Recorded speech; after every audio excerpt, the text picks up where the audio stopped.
An ideal tool. Prisons are using virtual technology to help people in solitary confinement. What? With a VR headset? So what they're doing is they're giving, I guess, solitary confinement is generally the more severe cases or the more angry people or maybe just people who can't be around general pop. Whatever it is.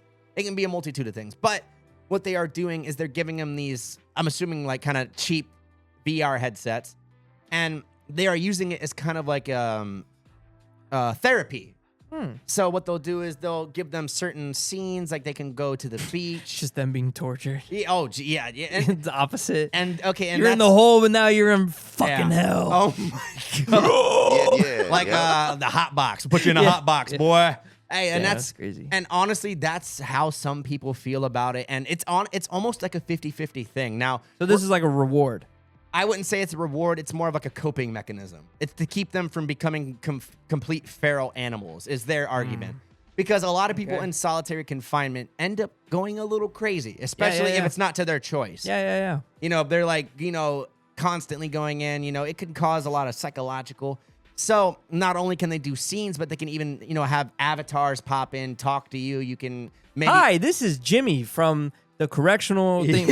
Are you feeling depressed? Yeah. Now, I wonder, like, hopefully it's not like open, like GTA, like an open game where you can kind of like stab. Oh my god, yeah. He's like messaging like, yo, we fucking still hanging out at the yard, bro. We I'm assuming 7 assuming p.m. time. I'm assuming it's like a PG game or like a rated E game, or it's probably not a game. It's probably like little activities and things. Yo, at 7 p.m. exact, I'm gonna drop the soap in the showers tonight. Hey. Y or N? Let me know. Hey, and that's where That's crazy. Yeah, and I think that's where a lot of people do have an issue. Screaming in there. Hey, What's up, chat? Yo, it's your boy. I'm locked up doing life.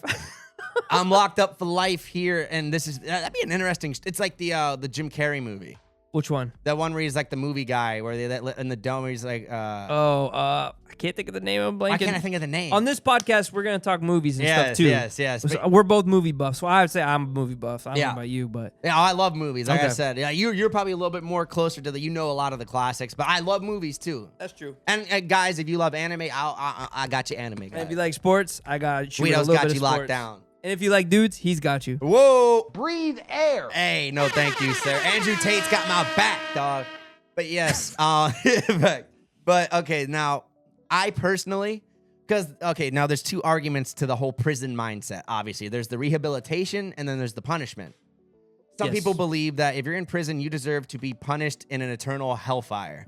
Yes. And then there's the others that believe that if you're in prison, for the most part, you deserve help and rehabilitation. Well, like if you look at some of the countries with the most harsh punishments, right? Yes. Most people end up dying, killing themselves, or becoming worse, right? Yes. You look at some of the countries that have like the open, I think free, Switzerland, for example, they have a great prison I would say system. Sweden is better. Norway, Sweden, yes. Iceland, all those Scandinavian countries and Finland and all that, they have really good prison systems for reformation. Yes. So, and they're able to freely walk out. One guy's in charge of cooking for his 7 roommates. It's kind of weird. It's like a little apartment. Like they're all kind of just chilling. It's kind of weird. And honestly, and that's where, but it works, I heard. Statistically speaking, they say prison violence is the lowest. They say the prisoners are less likely to, like riot and things like that. That's good. Assault, because ultimately it's about safety for everybody. I think that's like the number one concern. We don't want prisoners getting killed. They don't want, officers getting killed. Yeah, Jesus. And and that's maybe more of an American thing, because a lot of you go to a foreign country, it's a flip of a coin if they give a shit about you in prison. You know what I'm saying? Because there's if you go, I feel like movies and shows give a really bad rep to that is true. Stuff. And maybe that's like a media thing, like they're trying to scare the population. I don't know. Yeah, that's what I would do. I know it's not a fucking vacation. Nah. I know, obviously, duh. Yeah. But I don't think it's romanticized for sure. Or it could be well, like war movies, right? You go back like 20 years ago, war movies, they glorify it, right? Full Metal Jacket. They don't show you exactly how fucked up it really is. In a way, they show some, but not all. But a prison movie, right? They're going to Hollywoodify it.